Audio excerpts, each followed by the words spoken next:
So when you try to fight a thought with thought, you create a mental storm.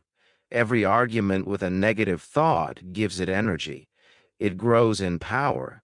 You're saying, this matters. It deserves attention. So what's the solution?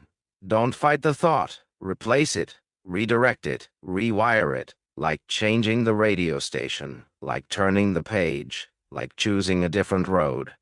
Let's explore how. Imagine a radio in your room playing a horrible song. Lyrics say, you're a failure. You'll never be loved. You're not enough. Volume is loud. It hurts your ears. It affects your mood. What do? Do you scream at it, beg it to stop, cry in front of it? No, that's pointless. You either change the station, lower the volume, turn it off, or play your own music louder. This is replacement. Give your brain a new direction. Thoughts are habits. The best way to break a habit is to replace it with another one. Here's the secret. You can't erase a thought, only overwrite it. Your brain is like a chalkboard. Write something painful on it. The only way to remove it is by writing something better over it. Negative thought. Replacing thought. I always mess things up. Replace. I learn faster because I've failed before. No one cares about me. Replace. Someone loves me even if I forget. Replace. I haven't reached it yet, but I will. I'm too sensitive. Replace. I feel deeply, and that is a strength. What if I fail? Replace. What if I succeed? You're not lying. You're redirecting the spotlight. When repeated often enough, replacement becomes the default voice in your head. Imagine a large white wall, perfectly painted, with a small black hole. Most people walk past and never notice it. One person stops and stares. They ignore the beauty of the wall and obsess over the hole. They think, why is there a hole? Will it grow? Did I cause it? I hate this hole. The small black hole becomes their world. But the hole didn't change. Their focus did. This is how negative thoughts work. Tiny holes in a wall of beauty. Focus long enough and they dominate your reality. You don't need to fix the hole. You need to step back and see the whole wall. Replacing thoughts pulls you away from the hole, showing the bigger picture. These methods aren't affirmations. They're replacement tools backed by brain science and habit rewiring. The reversal technique. Flip the fear. When a painful thought comes, ask the opposite truth that could also be real. Example. I'll probably fail this interview. Replace, I might surprise myself and do better than I expect. You're not lying. You're giving your brain options. The so what method. Cut the drama. Many negative thoughts are dramatic. What if I say something wrong? What if I lose this chance? Instead of feeding panic, ask, so what if I do? Would I still be alive? Could I still grow? Would I still matter? This reduces emotional weight. The upgrade method, version 2. Zero thinking. When a negative thought appears, imagine updating your brain software. Don't delete anything. Install a better version.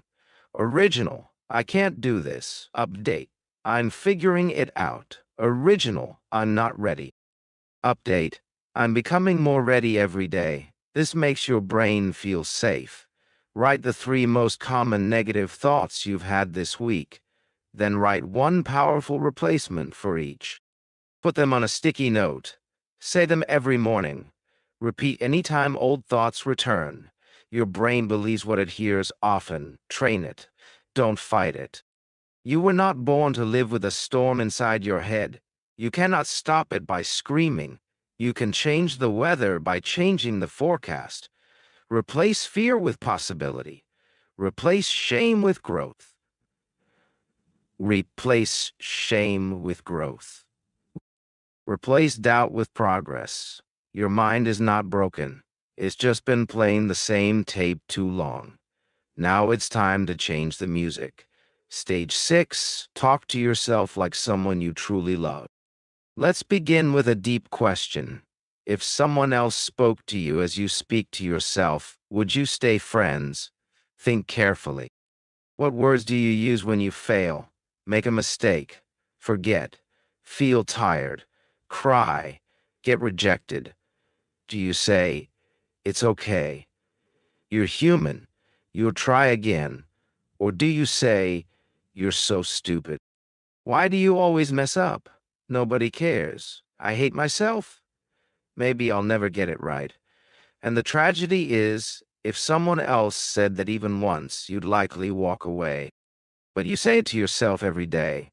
You can't walk away from your own mind. So what happens? You live in a house where your own voice constantly attacks you. Most people have an inner critic.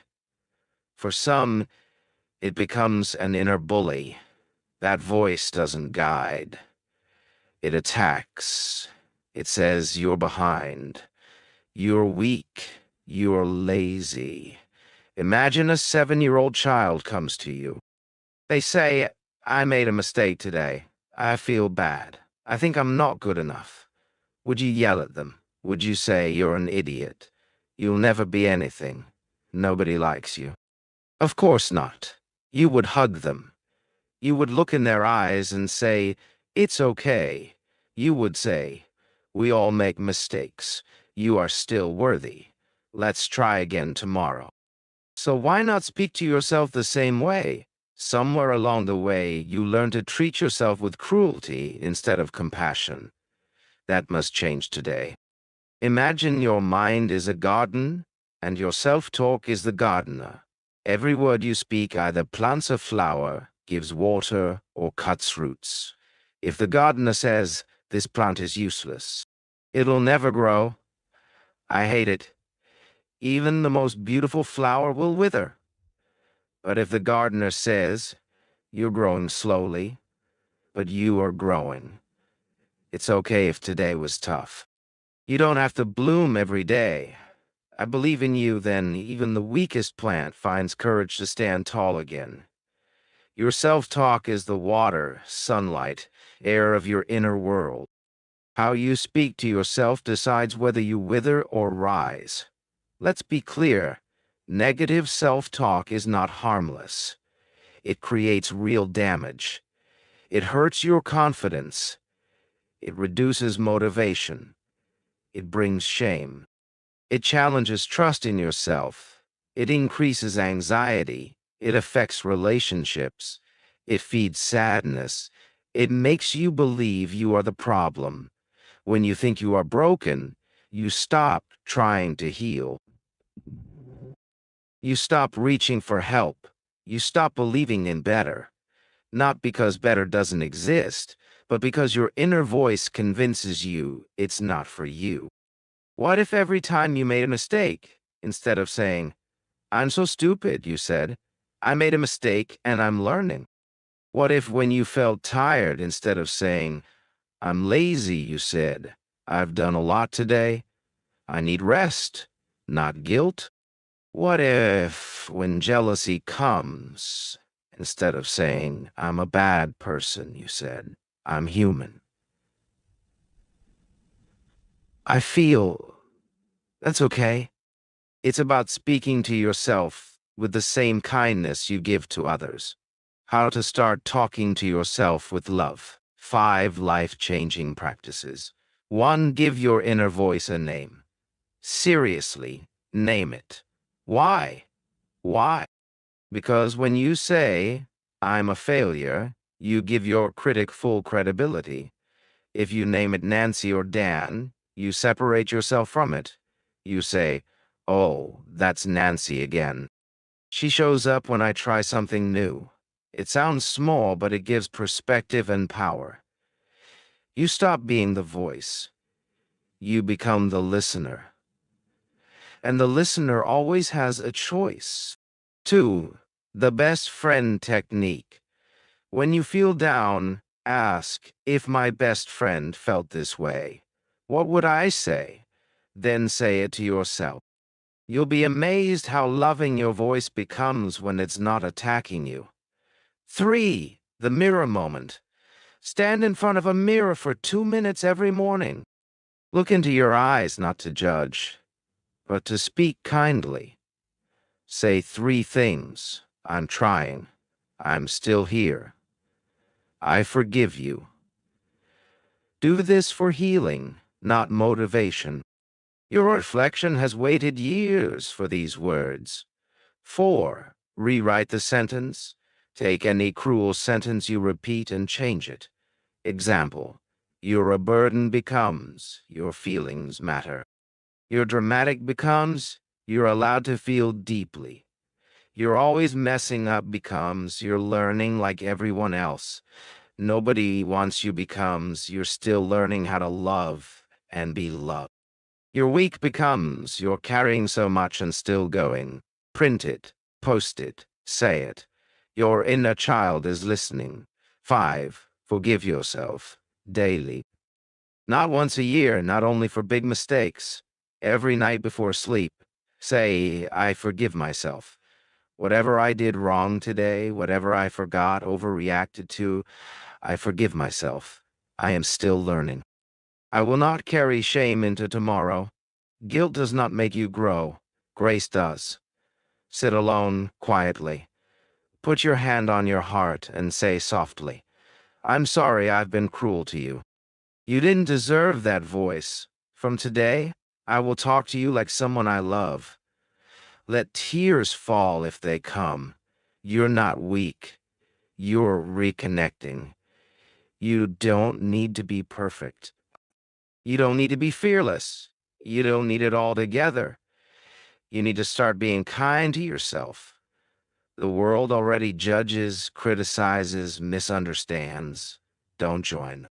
Be the one voice in your life that says you are still worthy, even now, especially now. Stage 7. Cut off hidden triggers. Triggers aren't always loud. They aren't dramatic. They don't always knock and say, I'm here to disturb your peace. Sometimes triggers are soft. Sometimes they feel comforting, but they pull you back into the old version of yourself. The version who was scared. The version who doubted. Imagine living with a soft ticking clock. Tick, tick, tick. You get used to it. You barely notice it. But it's always there, quietly in the background. One day, you remove that clock. You sit in silence and realize, I've been living with this noise for years. This is what emotional triggers are like. You may not notice them, but they tick quietly in the background of your life. A person's presence, a group chat, a smell, a habit, a ringtone, a routine, a place, even your bedroom setup. You wonder why anxiety rises, but you're still living next to memories of the worst version of yourself. You keep open doors trauma once walked through. People often think, I shouldn't cut people off. That's harsh. I should be stronger. I shouldn't avoid discomfort. Healing isn't about proving strength. It's about protecting your energy so you don't keep bleeding inside. If a wound is fresh, you don't run through it. You bandage it. You give it time. You avoid what might infect it. That draining friend. They don't attack, but each conversation leaves you feeling smaller. They compete subtly. They dismiss your emotions. They bring up the past. Let them go. The unspoken expectations. The voice that says, I should be more successful. That isn't motivation. It's a disguised mental whip. Cut it off. Not your dreams, just the timeline. Emotional home matters.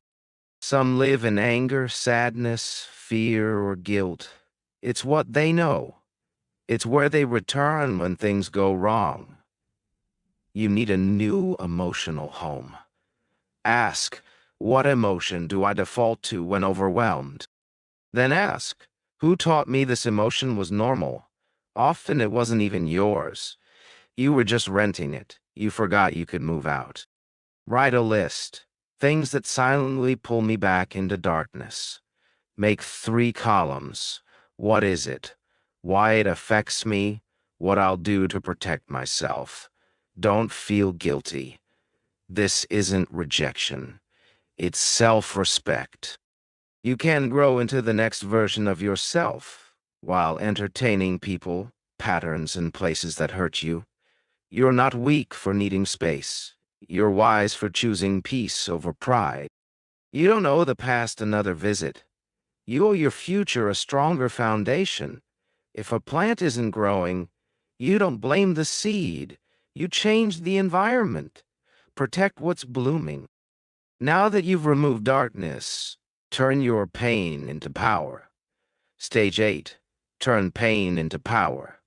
The most emotional stage. If you're watching this, you've survived. You've cried quietly. Questioned your value. You've battled storms no one saw. Tried to be strong for others while breaking inside. Now it's time to take what you survived and use it. You've been told, let it go, forget it. But healing isn't forgetting. Healing is finding meaning inside what broke you. It's saying, it hurt me, but I'm standing. Pain doesn't have to be the villain. It can be the start of your transformation. There's a Japanese art called kintsugi. When a ceramic bowl breaks, they repair it with gold. They don't hide cracks. They fill them with gold. The bowl becomes stronger, more valuable, more beautiful. Your pain is the gold. Every tear, every lonely night, every fall. If you let it, that pain can become your wisdom, strength, story, mission. How to turn pain into power. 4 life-altering shifts. 1. Don't ask why me. Ask, what now? But you always have the choice to ask, now that I've been through this, who do I want to become? Pain becomes power when you stop seeking revenge and start seeking rebirth. 2. Transform emotion into expression. Every emotion is energy. Energy can't be destroyed, but it can be redirected. Turn anxiety into art, loneliness into leadership, anger into boundaries, sadness into storytelling, fear into fuel. The world doesn't need more perfect people. The world needs people who say, here's my scar, and here's what I did with it. 3. Use your pain to help one other person. If you feel stuck, lost, or confused, help someone who feels what you once felt. You don't need a degree, a platform, or a solution. You just need to say, I've been there too, and I see you. That moment of connection heals you and them. Pain multiplies in silence, but it dissolves in shared humanity. 4. Build your identity around survival, not suffering. Stop saying, I was broken. Start saying, I'm rebuilding. Don't say, they ruined me. Say, I rebuild myself. If pain is a fire, you are the gold that survived the flame. You didn't come this far just to feel better. You came to transform. This video isn't just about stopping negative thoughts. It's a reintroduction to your power. Everything you've been through has been shaping you, not to destroy you, but to prepare you. Here's your final message. You are not your pain. You are not your past. You are not your thoughts. You are the power that rises in the middle of all three and chooses to become something greater. This is your story, your chapter, your healing, your time. You've reached the end, not of the video, but of a version of you that didn't know better. The version of you that thought, maybe I'll never heal. Maybe I'll never be free. Maybe this is just who I am. But now differently. You've seen the enemy. You've studied the patterns. You've cleaned the pain. You've changed the inner voice. You've built strength. You've protected your energy. You've started turning your hardest experiences into power. That is not small. That is transformation. That is courage. That is a new life beginning right now. And if nobody told you today, let me say it clearly. I am proud of you. Not because you're perfect, but because you showed up broken, scared, tired, unsure, and still tried. Still listened. Still stayed till the end. That means you're ready. Your thoughts do not control you. You control what thoughts are allowed to stay. You control your healing, your pace, your story. Keep showing up like you did today, and your life will never be the same. Small steps repeated with love and honesty become powerful lives. You are already on your way. If this video touched your heart, made you feel seen, understood, stronger, do one simple thing: subscribe, so you can keep learning, growing, and healing. This channel is not just about videos. It's about transformation. Turning English learning into emotional strength and emotional strength into a better life. We speak slowly, clearly, deeply. Even if you're still learning English, you'll never feel lost here. Here, you'll be understood. Subscribe, turn on the bell, and join this journey. You belong here. This is just the beginning. Thank you for watching. Thank you for staying. Thank you for fighting. I believe in you. Now go and become the person you were always meant to be.